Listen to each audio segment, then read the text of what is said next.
सोहन को उस समय किसी भी तरह अपने खेत पहुंचने की जल्दी थी। आज सोहन खेत में लगभग 50 मील दूर अपनी बहन के घर गया था, मगर बहन के घर आते ही उसका मोबाइल बजा।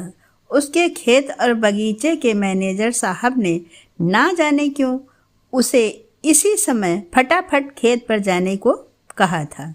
जैसे तैसे एक बाइक वाले से लिफ्ट लेकर वह नया गांव के लिए रवाना हो गया।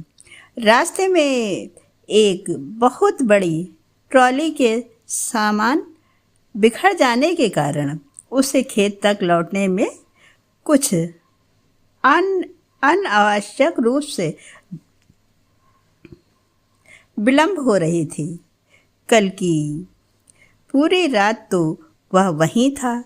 रात भर उसने अपने खेत के चारों तरफ झाड़ी की बाड़ लगाई थी ताकि खीरे और सेम की फली को बंदर खराब ना कर दें।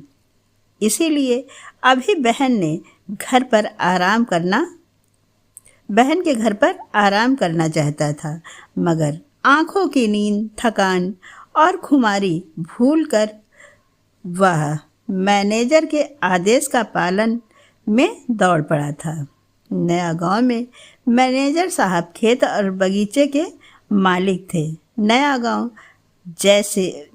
गांव वैसे तो छोटा गांव नहीं था, परंतु काफ़ी दूर दराज में होने के कारण गांव तक पहुंचने के लिए कोई बस की नियमित सुविधा नहीं थी। गांव में मुंबई तथा सूरत के सेठ के खेत और बगीचे थे। इनकी देखभाल करने वाले वहां लालटेन जलाकर जागते और दिन को सोते।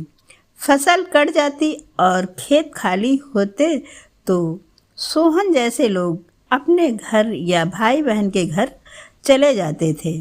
बाइक वाला संयोगवश इधर ही जा रहा था।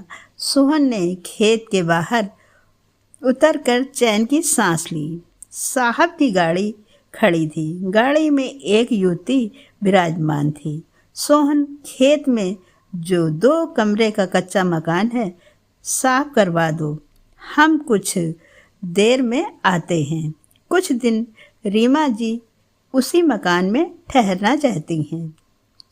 सोहन ने उनसे जी कहकर सिर हिलाया। उसने देखा कि मैनेजर साहब के हाथ के साथ जो महिला थी वो उनसे लगभग आधा उम्र थी। उसने बड़े आदर के साथ उन्हें प्रणाम किया। उन्होंने भी उसका प्रेमपूर्ण भाषा में अभिवादन किया।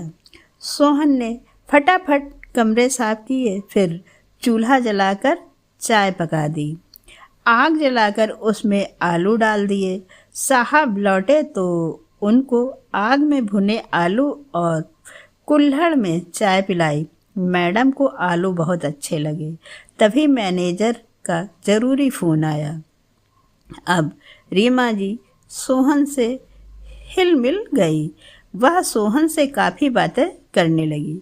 कुछ देर बाद मैनेजर साहब ने सोहन को 2000 रुपये दिए और कहा कि रीमा मैडम को बाहर या शहर जाना हो तो यह पैसे काम आएंगे। उसको कुछ और हिदायत देकर साहब लौट गए। सोहन रीमा जी की सेवा में जुट गया। ऊबड़ खाबड़ जमीन पर भी रीमा मैडम हंस हंस कर चलती, कभी गिरती तो कभी संभलती। लौट कर आए तो सोहन ने पहले ही आलू और शकरकंद आग में डाल दी थी। रीमा मैडम को यह नाश्ता शानदार लगा।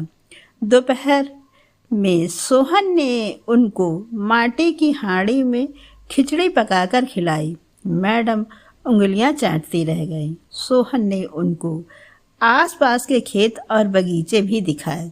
आसपास अनार, संतरे, आम तथा लीची के शानदार बगीचे थे।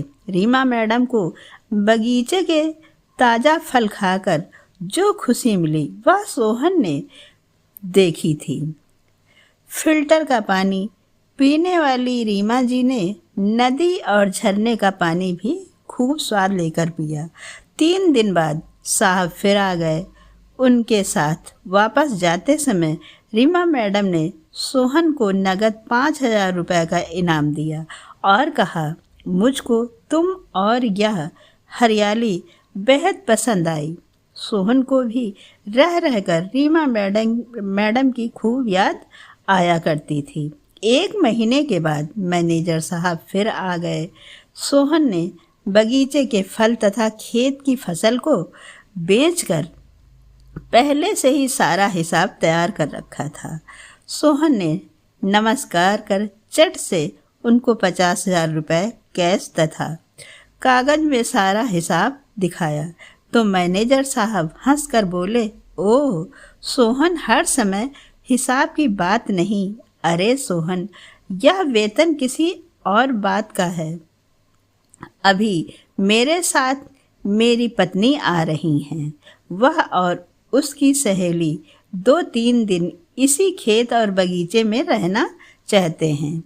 तुम गलती से भी अपना मुंह मत खोलना कि रीमा यहाँ आई थी और कुछ दिन रही। तुमको किसी भी हालत में रीमा का नाम इन दोनों के सामने नहीं लेना है। जी जी, समझ गया साहब। यह गहरा राज जानकर सोहन ने सिर हिलाया। तो ठीक है, मैं उन दोनों को लेने जा रहा हूँ।